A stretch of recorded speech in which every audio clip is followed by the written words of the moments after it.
Una-una, una-una, una-una, kaya-kaya. Una-una, una-una, una-una, kaya-kaya.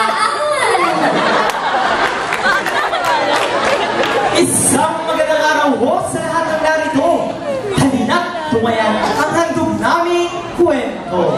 Tungkol kay Tupe na isang estudyante at ito ang simula ng kanyang teleserye. Ang susunod na programa ay rated SPG. Super. Patay guto, lakas mamburawot, pinipigil pag may time. Magsisimula ang kwento sa paghuni ng mga ibon. Sa panibagong araw, si Tupe ay babangon. Nagunat, bumikap. Sa banyo at mapungas-pungas na umupo sa inidoro. Ang sama ng loob. Doon niya ibinuhos. Hindi nagtagal. Ito ay naubos. Tapos malino, dumiretso sa banyo. Hindi nagtagal, ito ay naubos at sa kanya binigay ang pamatrikula. Nagpaalam sa nanay at tatay at sa katuluyang umalis ng bahay. Sasakay ng jeep, do'y naghintay. Para Hindi nagtagal, siya'y nakasakay. habang bumabiyahe, nakaramdam ng kate. Siya'y napatingin sa kanyang katabi. Ang gwapo! Muli na tinignan. Ang macho! At isa pa ulit. Yummy! Okay na sana kung hindi lang sumingaw ang amoy ni Kuya nangingibabaw.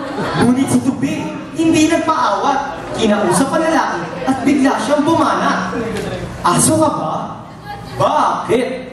Kasi tuwing nakikita kita, ang sinasabi ng puso ko, dum-dum, dum-dum, boom!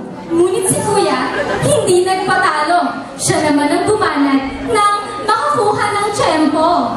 May pera ka ba? Bakit? Hold up to. Biglang napanganga ang ating bida. Sinubukang baguhin ang isip ni Kuya. Swiper no swiping! Swiper no swiping! It's too late! Oh, man! Itong si Tupe, biglang naglala. Napilitang ibigay ang pangmatrikula. Si Kuya Waldaper, napatalong sa saya. Naglulot at nagpalis na parang balerina. Muling naglakad itong si Tupe, ngunit wala siya sa kanyang sarili. Habang naglalakad, hindi niya napansin. Tuloy-tuloy siya kahit may truck na parating. Sa palapit na truck, siya'y natulala. Ngunit siya'y nakaisip ng isang bright idea. Ting! May pa-bright idea pa kasing nalaman. Ayan tuloy, siya'y nasagasaan. Nanatiling nakahandusay at hindi tumatayo, siya'y nilapitan ng isang estranghera. Kaibigan, bumangon ka. Sino ka? Nasaan ako? Ito na ba ang tinatawag nilang langit? Hindi ka pa maaaring tumungo roon. Hindi mo pa panahon. Nararamdaman ko may mabigat ka pang problema dapat solusyonan. Tama ka. Ngunit paano ko mababawi yung pamatrikula ko? Simple lang. Say map! Map! Louder! Map! Parang magic. Sa loob ng isang ilang, biglang nagpakita ang mahiwagang si Map. I'm the map, I'm the map, I'm the map, I'm the map, I'm the map, I'm the map, I'm the map! Eh di ikaw na ang map. Inagaw sa'yo? Inagaw sa'yo? Paano ko ba mababawi ang pamatrikula ko? What? Louder! Sapa, gusto mo? Biro lang. Kailangan mo lang hanapin ang treasure sa loob ng campus. Treasure? Sa loob ng campus? Oo. Konti lang ang nakakaalam ng tungkol dito. Konti lang din ang nakakaalam kung nasan ito. Kung ganun, simulan na natin ang paghahanap. Hindi dyan ang daan, sa kabila. Nakarating sa TUP ang ating bida. Agad naman siyang hinarang ng isang maarting gwardya. Sinita siya ng sinita ng nasabing gwardya. Lahat pinansin, magigipin ang tenga.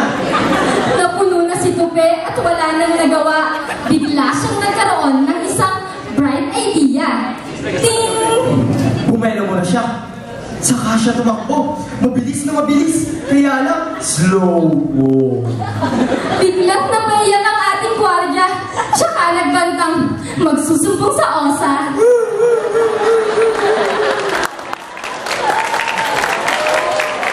Ilang beses nilibot ni Tupi ang school.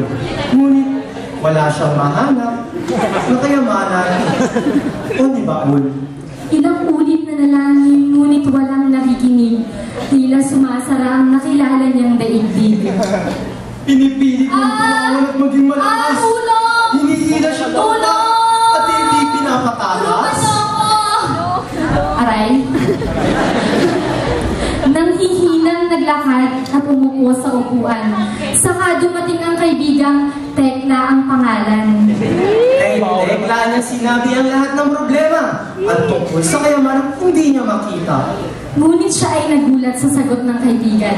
Isang sagot na hindi niya inasahan. Kayamanan? Sa loob ng TUP? Hindi mo talaga makikita yun. Ang tanging kayamanan lang naman sa loob ng school ay ang mga kaalamang natututunan at naisa sa isip natin sa bawat araw na pumapasok tayo dito. Mga kaalamang magagamit natin para mas maging mabuting tao, individual, at miyembro ng lipunan. Ayon nga sa matatanda, edukasyon ng kayamanang hindi nananakaw.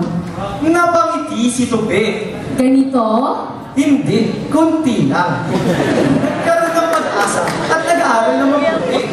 hindi na niya problema ang pangmatrikula. Pagkat bawat semestre, siya'y scholar na. Uy, congrats, te. Uy, congrats.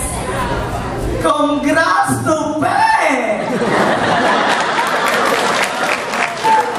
Lumipas ang panahon.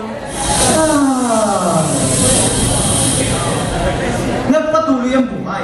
Ngayon, si Tupi ay tunay ng matagumpay.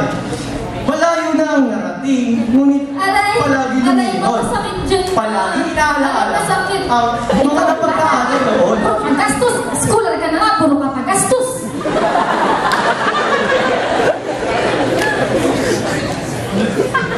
Tuwing napapaisip, siya'y natatawa. Dahil minsan niyang hinanap ang kayamanan. Matagal na palang nasa kanya.